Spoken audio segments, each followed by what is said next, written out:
Hey guys, Jim with Damn Good Brand here. Welcome back to the channel. We're actually going to be viewing this a little faster than what I recorded at because I did not record any audio at the time. I really went into this project not knowing exactly what I was going to be doing, so there's a lot of experimentation. It took about 2.5 hours all total with the final time lapse, and that included some breaks in between. So yeah, what you see here is me setting up my artboard 1080 by 1080 with a 1100 by 1100 box over top of it. And then some boxes on the side I'm creating here. I'm just depicting the colors that I liked from the samples that I'm looking at. So the premise here is to go back through Magic the Gathering's history and recreate some of the iconic items and card style designs from throughout Magic's early history. This is a project I've been wanting to do for a long time, so I just figured I'd jump in and start it. I had a little bit of time this Saturday morning. And yeah, you can see like this is going to be sped up. It's at 4 times speed now. It's actually going to jump around in speed as we go through and talk about things a bit more. But I didn't exactly know what I was going to do, if I was going to recreate the bottom left soul ring completely, or if I was going to maybe mix the two. So you can see I end up with this sort of unique shape. It does mimic the soul ring that we see in the bottom left. It's going to have the final image is going to have that galaxy shape. It's going to look like a ring, but I actually did some distortions to it, so it sort of feels like an infinity ring, maybe not something that would be exactly comfortable to wear. It looks like the original art in the top left hand corner was actually made of fire. Soul, of course, meaning sun, and I think the original design was intended to be like a ring of fire, like a sun ring, not something that could be literally worn. And then in later interpretations it was made to look more like a golden ring, something like that you would see in the Lord of the Rings, the One Ring, for example. So yeah, as I was going through this, I was really trying to figure out what I wanted this to do. I know that I had created some light effects that I really liked in the Darth Vader illustration, and I've been playing around in Illustrator, not recording more and more, just to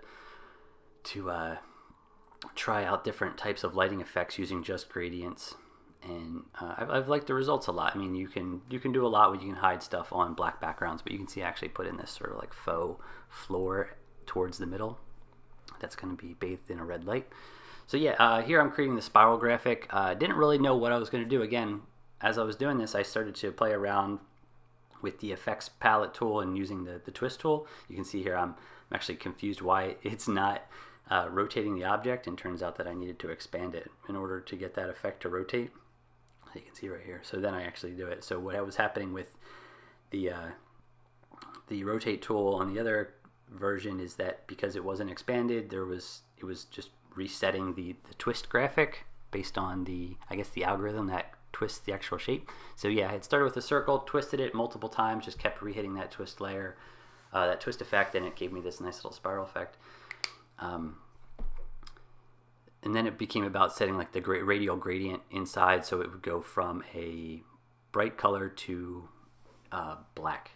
So very simple. I set the black to 0% opacity, so colors would shine through it. And then I was duplicating circle graphics with that same radial gradient inside of it, and then playing around with the layering, the actual top and bottoms, like figuring out what would look the best. A lot of experimentation here, skewing the actual spiral shape and then like moving the ring shape, trying to figure out what this would look like if I were to skew it even more. I determined that having the two shapes on top of each other were giving me some weird dimensions, top and bottom, on the ring, so I decided to just use the outside and then recreate the ring inside again. So then I punched that out, and here I'm actually determining how I'm going to make this look three-dimensional. So I create this line with the pen tool, and you can see I'm just going to make that a black outline. Now here I was trying to figure out if I should create multiples and join them and then remove it that way. But what I ended up doing was using this line, making it a black outline, setting the stroke to 10. Then I took the points, the tips, and I just made them really tiny. So you can see I'm going to actually have to make another one here so this one stays fat in the middle. And then I'll decrease it. It's a little bit of a trial and error process here, but I made the center point wider, and then I made the last point really thin, so it gave me a nice taper. Then I'm going to duplicate that, flip it, and I get this interesting little 3D effect. I mean, it's super simple. It's all just flat objects. I tried some different angles with it, but I eventually go back to this. Then I outlined the actual lines, and then I just cut them out from the shape. So I ended up with 2 unique graphics, and then I looked at it and I saw that these new graphics now had lots of new points, and I just went through and smoothed them out. It was very, very like pointy. There's just too many points. You end up with like some weird effects. If I decided to later go in and do any sort of gradient meshes. It's a hard word to say. Gradient meshes. I don't know what that would have what the effect would have been, but it could have been more tedious than not. So I ended up smoothing them out. Again, here just going back, playing, trying to figure out what the heck I'm doing, what's gonna ultimately look the best. And because I'm working in a square format here, you'll see at the end I actually reformat it. I actually made an iPhone version too, but the width I was working with probably could have been even wider if I was working at like 1920 by 1080 instead of 1080 by 1080. I could have had a lot more room to expand this out more. So yeah, then I start to figure out what this ring color is going to be like. Decide it's probably going to be similar to the soul ring in the bottom left hand corner of the example.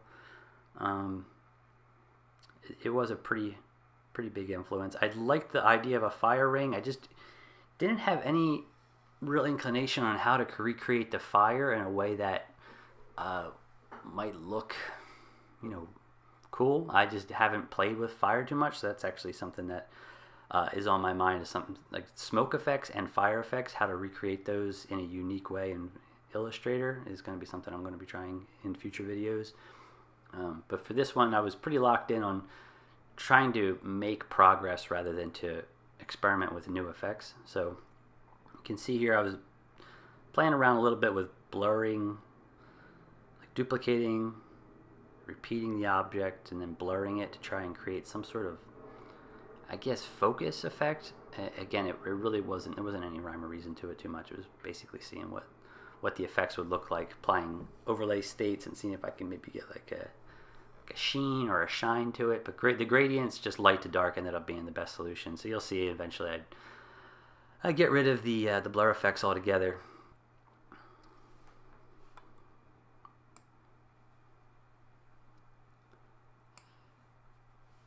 So yeah, building out that color palette in the beginning was really important. It really helped me to make some decisions a lot quicker. It's so important when you're working, like experimenting, to have colors in mind. Black and white, this probably would have been a lot more difficult. You just don't get the same sort of depth effects that you come to see here. Here's me adjusting the performance settings. I was trying to fix the banding of the gradient overlays. I ended up with some really crazy gradients throughout, and it turns out the more you overlay them in Illustrator, the better the banding gets. It's basically how the light goes from dark to light. You get like these hard lines. You can see them in some colors better. You can see them in the purple. And I know that or switching to 32-bit or 64-bit in Illustrator can sometimes help that smooth things out, but I couldn't find that setting at the time, so I ended up just creating more gradients over top of each other to try to blend things out and smooth them out a bit more. I think it ended up working out pretty cool. It looks really great at high resolution, the end result. Here I'm trying to figure out where this actual should be, like how this should be lit, what the color should do, what's going to pop the most. So I'm going to jump ahead here. It's going to get a little bit faster. There's not a whole lot to explain as I go through this. It's really a lot of experimentation. There's a lot of gradient overlays mixed with different types of layering modes, so multiplies, overlays, a lot of experimentation to get what I really wanted. There's going to be a lot of instances here where I am creating blur effects, trying to give it some sort of a focal point by creating a soft blur.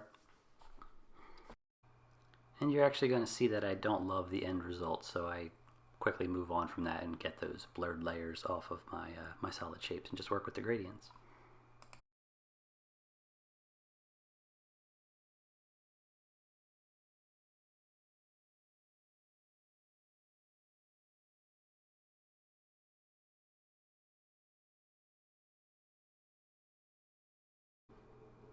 Here's an interesting point to slow down on.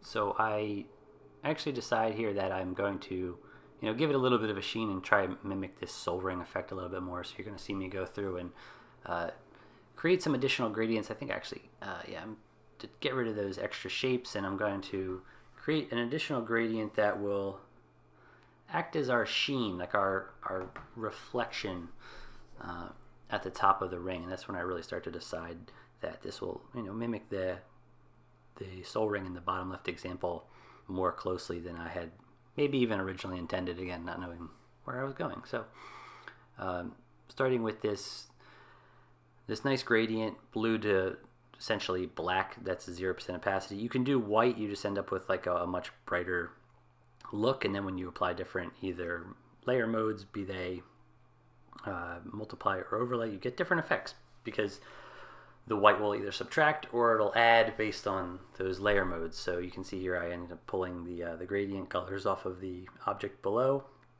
and then I start to add additional length to it, and I duplicate and brighten up the layers. Actually duplicated and put that one below, set a multiply layer, and it gave me this really nice shadow effect, which I hadn't originally intended, so that was a very happy accident. My initial thinking was like, let's see what happens if we just teed up this other light effect, because I know I wanted to have that rim light at the bottom of the ring shape, and it ended up looking like a shadow. I was like, oh, this is really nice. It can actually look like it's sitting down rather than floating in space as compared to the other two, which is just a fun little experimental accident.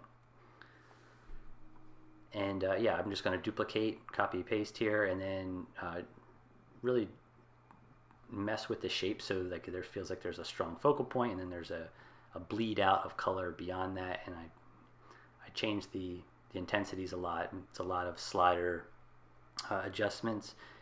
No real rhyme or reason to it other than to stop when I feel like it looks good. It's a lot based on feeling and like the overall quality that I'm looking for. So that's a big part of the experimentation. Like it just has to feel right, it has to look polished. It has to look literally like a polished metal, but it also has to come to this point where it feels like it's not overworked, but it looks like a very interesting graphic to catch your eye. So I'm going to speed this up a lot more now because it's, again, a lot more experimentation, playing and pushing those gradients around. I'm going to let this play out for another like 3 minutes, or I guess it's about 2 minutes. We'll stop at the end, and I'll go over some of the tips and tricks that I learned, some of the things I would do differently, and then yeah, we'll call this one done.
Ooh, nice fade. So what you're looking at here is a final version, 1920 by 1080. Nice and high resolution for desktops. I actually went through, I made a phone wallpaper as well. So that was, I believe, something around the dimensions of 1135 by 2436. So I have an iPhone 10, so that's ideal for that size. But yeah, it's very easy to adapt this file because it's all Illustrator. It's all vector, so if I need any specific size change or something, it's easy to do that. And then, yeah, you can also see here in just a moment that I added the words "the apothecary" to the final the look, and then that became the new header for my Magic the Gathering Facebook group. So it's a really fun project. I'm publishing this almost 3 weeks later. I made this in the beginning of February, and I'm posting it late February. It takes a long time to really figure out the editing stuff and just find the time. So I'm happy that this is done. I'm happy to share it with everybody. If you have any questions, drop them in the comments below. Again, thank you for watching. Please click like and subscribe if you want to see more videos like this. I'm going to try and increase my speed and my delivery a bit more just to have more content coming out more frequently. Thank you again, and catch you on the next one, guys.